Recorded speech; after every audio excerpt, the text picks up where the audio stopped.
कौशल्या और रघुवीर की एक बेटी थी सविता।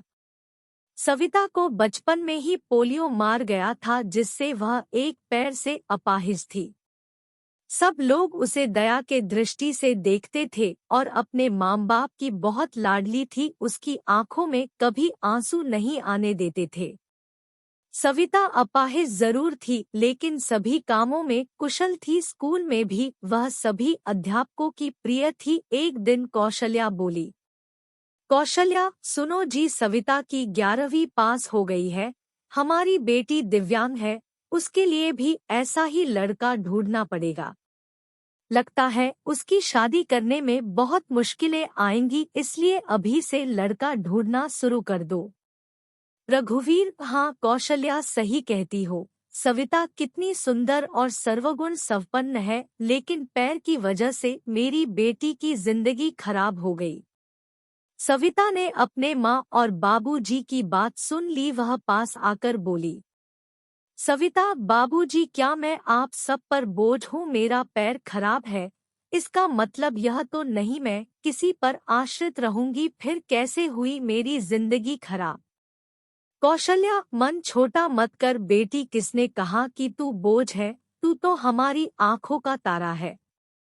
सविता, माँ मैं पढ़ाई के साथ साथ कुछ करना भी चाहता हूँ, जिससे मैं खुद पर निर्भर रह सकूँ।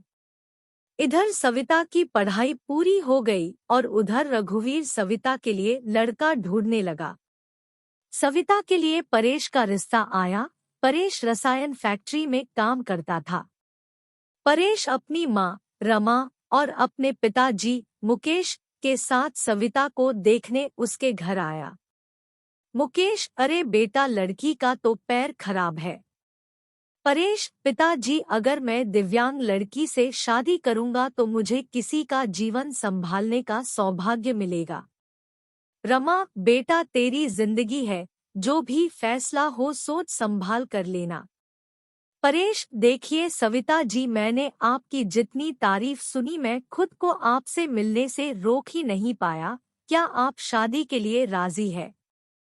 सविता, परेश जी, मैं एक अपाहिज लड़की हूँ और आप पूर्ण रूप से स्वस्थ हैं। क्या आप एक अपाहिज लड़की को स्वीकार करेंगे?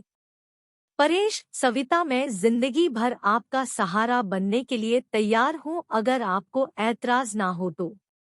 सविता, अगर आप तैयार हैं तो मैं खुशनसीब हूँ कि मुझे आप जैसा जीवन साथी मिलेगा। सविता और परेश की बहुत धूमधाम से शादी हुई। चारों तरफ चर्चा थी कि बड़ी भाग्यशाली है सविता, जो दिव्यांग होते हुए भी उसे इतना अच्छा पति मिला है। रमा, बहू, आज तुम्हारा पहला दिन है, इतनी जल्दी कैसे उठ गई? आराम से उठ जाती। सविता, माँ मुझे जल्दी उठने की आदत है, मैंने नाश्ता बना दिया है, आप सब लोग नाश्ता कर लीजिए।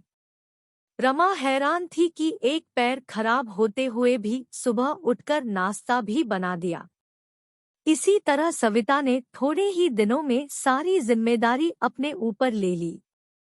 सविता से सभी बहुत खुश थे। रमा, परेश, तेरी बीबी लाखों में नहीं करोड़ों में एक है। मैं तो डरती थी कि कहीं ऐसा ना हो कि एक दिव्यांग लड़की से शादी करके कहीं मेरे बेटे की जिंदगी खराब ना हो जाए। परेश, माँ मेरा फैसला कभी गलत नहीं हो सकता। आपसे एक बात कह रहा हूँ कि अगर मुझे कुछ हो जाए तो सविता को अपनी बेटी की तरह रखना। रमा, चल पागल, ऐसे नहीं बोलते, वो अभी भी मेरी बेटी ही है। और अगले ही दिन उनकी खुशियों को जैसे किसी की नजर लग गई। परेश की फैक्ट्री में जहरीली गैस लीक हो जाने से कई लोगों की मौत हो गई, जिनमें परेश भी शामिल था। जब ये खबर परेश के घर पहुंची तब घर में हाहाकार मच गया, लेकिन सविता तो जैसे पत्थर सी हो गई। वह खामोश थी, उसकी आंखों में आंसू नहीं थे। वह परेश को यूं ही फटी आंखों से देखती रही। कुछ औरतों ने उसे हिलाते हुए कहा, बहू रो ले, देख परेश को, वह मर गया है, अगर रोएगी नहीं तो पागल हो जाएगी, तू विधवा हो गई है, विधवा। इस तरह की बातें सोचकर सविता फुट-फुट कर रोने लगी। सविता रोते हुए बोली, उठो परेश, आंखें खोलो, मैं अकेले किसके सहारे जीऊंगी। अभी तो मैंने तुम्हारे साथ कुछ ही दिन गुजारे थे, फिर मुझे अकेला छोड़कर क्यों चले गए। परेश का अंतिम संस्कार हो गया और सविता के अरमानों का भी। रमा, करे ये क्या बहू, सफेद साड़ी क्यों पहनी तुमने। सविता, माँ, सबने मुझे कहा कि मेरे जीवन के सब रंग परेश के साथ ही चले गए, अब मुझे सफेद साड़ी ही पहननी है। रमा, नहीं बेटी, तुम हमारे दोहक को और मत बढ़ाओ, आज से तुम कभी भी सफेद कपड़े नहीं पहनोगी। हफ्ते महीने यूं ही शोक में गुजर गए। कौशल्या और रघुवीर सविता को लेने के लिए आए।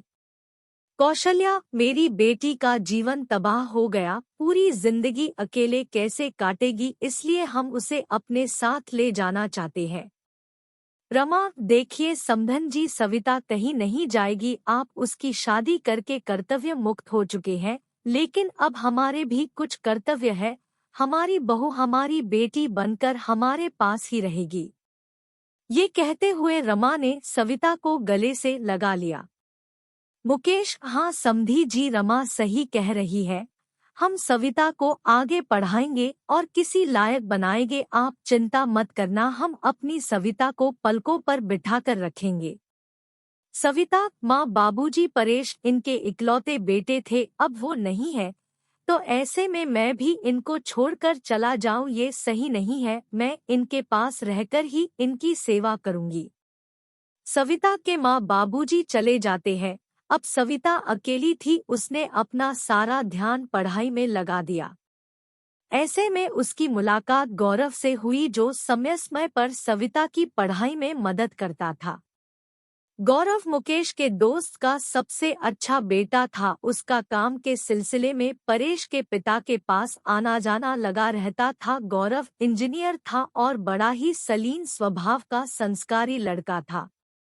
चारों तरफ औरतें बातें बनाने लगी। एक औरत बोली, अरे देखो कैसी विधवा है, ये सफेद साड़ी नहीं पहनती, पति का जरा भी दुख नहीं है। तो दूसरी बोली, बन सवर कर कॉलेज जाती है, बेचारे रमा और मुकेश का तो बुढ़ापा ही खराब है। तीसरी औरत ने कहा, पहले इस लड़के का घर में आना जाना ठीक था, लेकिन अब परेश नहीं है तो इसे जवान विधवा बहू के घर नहीं आना चाहिए। लेकिन सविता को किसी की बातों से कोई फर्क नहीं पड़ता था, क्योंकि उसके सास ससुर उसके साथ थे। रमा जब इतनी अच्छी बहू के लिए लोगों के ये ताने सुनती तो वह तड़प उठती थी, रोने लगती थी। सविता ने अपनी मेहनत से बीएड कर ली और विकलांग कोटे में वह एक शिक्षिका के रूप में नियुक्त हो गई। रमा, सुनो परेश के पापा, हमारी सविता अब एक टीचर बन गई है, लोग ना जाने उसे कैसे कैसे ताने देते हैं, हमें अब उसकी शादी कर देनी चाहिए। मुकेश, सही कह रही हो रमा, विधवा है, अनाथ नहीं, जो लोगों की उल्टी सीधी बातें सुनेगी। हम अपनी बहू की शादी धूमधाम से करेंगे। मुकेश ने जब अपनी बहू की रिश्ते की बात जब कुछ लोगों से की, तब लोग कहते, अरे मुकेश, तू पागल तो नहीं हो गया, विधवा बहू की शादी करना चाहता है तू। मुकेश, हाँ, मैं उसकी शादी करना चाहता हूँ, उसकी जिंदगी से विधवा शब्द हमेशा के लिए मिटाना चाहता हूँ।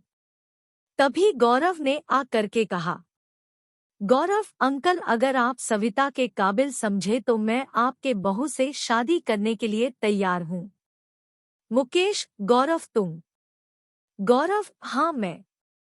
मुकेश, मुझे यकीन ही नहीं हो रहा है कि मेरी बेटी तुम्हारे जैसे लायक और होनहार बेटा पसंद करेगा, मुझे तुम पर गर्व है। मैं ये शादी के लिए तैयार हूँ बेटा। तभी मुकेश घर आ करके सविता से कहता है, सविता बेटी, तुम जानती हो मैंने हमेशा तुम्हें अपनी बेटी से बढ़कर माना है, मैं चाहता हूँ कि तुम्हारी जिंदगी की अधूरे सपने को पूरा करूँ, मैं तुम्हारी शादी गौरव से करना चाहता हूँ, तुम्हें कोई ऐतराज तो नहीं। सविता, पिताजी परेश की जगह शायद ही मैं किसी को दे पाऊँ, लेकिन आपने जो मेरे लिए किया है वो कोई कर नहीं सकता, आपका फैसला मेरे सर आंखों पर। जैसा आप कहे मुझे मंजूर है, और फिर सविता और गौरव की धूमधाम से शादी हो गई और सब खुशी खुशी से रहने लगे।